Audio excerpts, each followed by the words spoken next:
The doctors said the billionaire's daughter was healthy. The tests were perfect. The scans were clean. But every night, an 8-year-old girl cried in pain, and no one believed her until a 62-year-old caregiver did. What she discovered ended 4 months of suffering in minutes. Rosa Mendoza had worked in many households during her 38 years as a private caregiver, but the sprawling Castellano residence still took her breath away. At 62, with wisps of gray streaking her black hair pulled into a neat bun, she discovered that the grandest estates often housed the most isolated souls. She adjusted her crisp white uniform as she stood in the expansive foyer. Mr. Castellano had been insistent about hiring someone with both childcare experience and medical training. She gazed through the floor-to-ceiling windows at the immaculate grounds rolling toward distant hills. Somewhere within these walls lived an 8-year-old girl who desperately needed her. Mrs. Mendoza. A lean man in a charcoal gray suit emerged from a side corridor. Richard Castellano carried himself with the confidence of someone accustomed to control, yet Rosa detected something fractured in his movements. The slight hesitation before speaking, the exhaustion pooling beneath his eyes. "Thank you for accepting this position so quickly," he said, his handshake firm but brief. "Please, Rosa is fine," she replied warmly. "I understand your daughter has been struggling with severe discomfort." Richard's composure wavered. "For months now, relentless stomach pain. We've consulted gastroenterologists, immunologists, even traveled to specialists abroad. Every test comes back normal, but I watch my daughter deteriorate daily." His voice roughened. "The other caregivers, they meant well, but Sophia's distress makes her difficult. They couldn't manage it."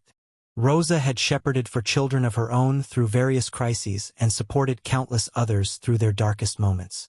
She'd learned that challenging behavior was typically a child's way of communicating unmet needs. "Shall we meet Sophia?" They discovered the girl in a sunroom, huddled on an oversized cushioned chair with her knees drawn to her chest. Her dark hair fell in loose waves past her shoulders, and even from the doorway, Rosa could see her grimacing. The yellow sundress she wore looked uncomfortably tight around her midsection. "Sophia, sweetheart, this is Rosa. She'll be staying with us." The girl lifted her head, and Rosa's chest tightened at the anguish etched in those young features. "Another one," she whispered. "You'll leave like the others." "Well," Rosa said, lowering herself onto a nearby ottoman. "Close enough to connect, far enough to respect boundaries. I've been called remarkably persistent. My children used to joke that I was like permanent ink." She offered a gentle smile. "Your father mentioned you've been experiencing terrible stomach pain." Sophia's chin quivered. "It never stops. Right here." She pressed both hands against her lower abdomen, fingers trembling. "The doctors say I'm fine, but I'm not fine. Nobody listens." Rosa edged closer. "I'm listening, Mija. I believe you." Those 4 words seemed to shatter something in the child. Tears spilled down her cheeks. "It feels like something stuck inside, pressing and scratching, but all the tests were negative."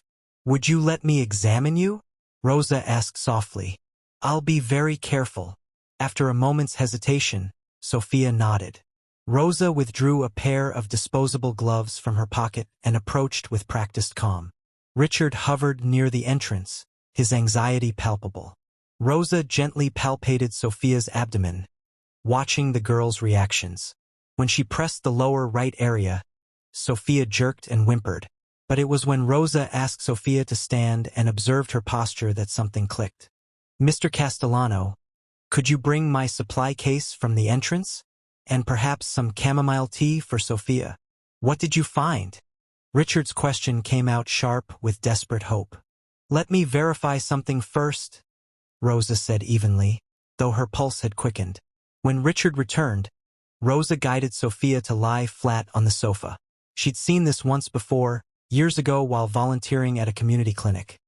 A case that had stumped everyone until a seasoned physician had thought to check the simplest possibility.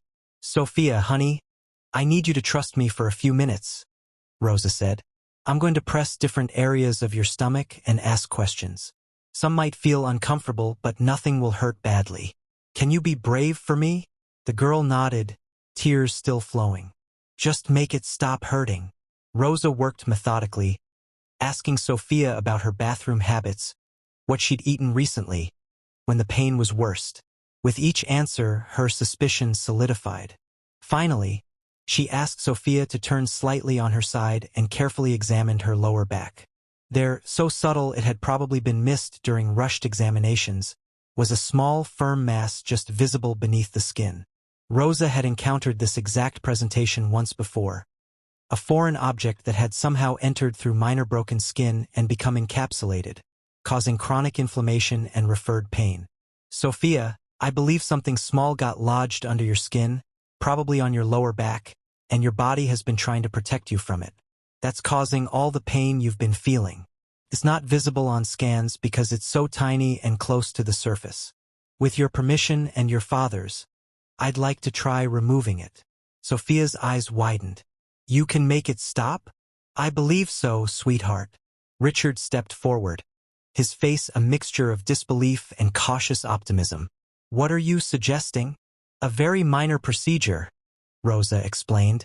I've maintained my nursing certifications, including minor surgical interventions.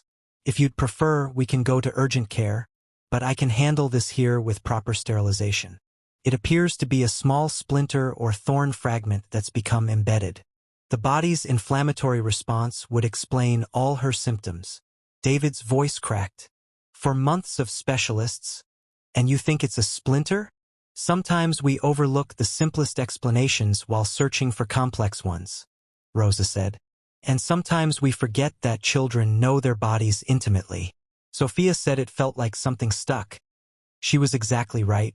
With Richard's consent, Rosa prepared a sterile field. She numbed the area with topical anesthetic from her medical kit, speaking softly to Sophia throughout the process. You're being so strong, Mija. Just a little longer. Using a sterilized needle and tweezers, Rosa carefully worked at the small protrusion. Sophia whimpered but remained still, her father gripping her hand. After several tense minutes, Rosa extracted a thin, dark fragment about half an inch long. Likely a plant thorn that had broken off beneath the skin weeks or months earlier. There, Rosa said, holding up the culprit. That's what's been causing all your pain. Sophia went completely still.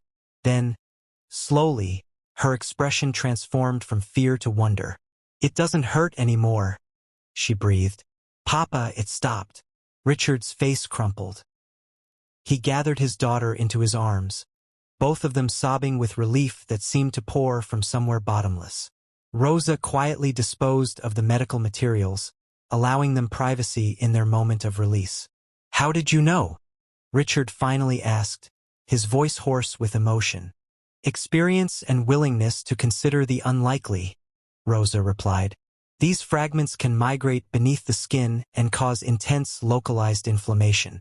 Because they're organic and small, they often don't show up clearly on imaging, especially if technicians are looking for internal organ issues. And I listened when Sophia described exactly what she felt. For months, Richard repeated, shaking his head. We saw the best specialists money could buy. You were trying to help your daughter the best way you knew how, Rosa said gently. What matters is that Sophia is better now. In the weeks that followed, Rosa witnessed Sophia's resurrection. The withdrawn, pain-racked child blossomed into an energetic 8-year-old filled with curiosity and joy. She showed Rosa her elaborate dollhouse, taught her card games, and insisted on helping prepare meals in the kitchen. Something she'd been too uncomfortable to do for months. We need to be more careful during outdoor play, Rosa would say each evening while checking Sophia's skin for any new injuries, turning it into a gentle ritual rather than a medical examination. Richard transformed as well. He began working from home 2 days each week, sharing lunch with Sophia, actually engaging when she chattered about her day. One afternoon, Rosa found him in his study, staring at the preserved thorn fragment in a small glass vial on his desk. I nearly failed her, he said quietly. Not medically, but as a father. I was so focused on finding the most renowned specialists, the most sophisticated technology, that I forgot to simply pay attention, to trust what she was telling me about her own body.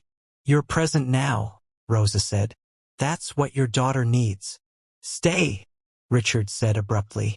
I know caregivers typically move between families, but Sophia needs you.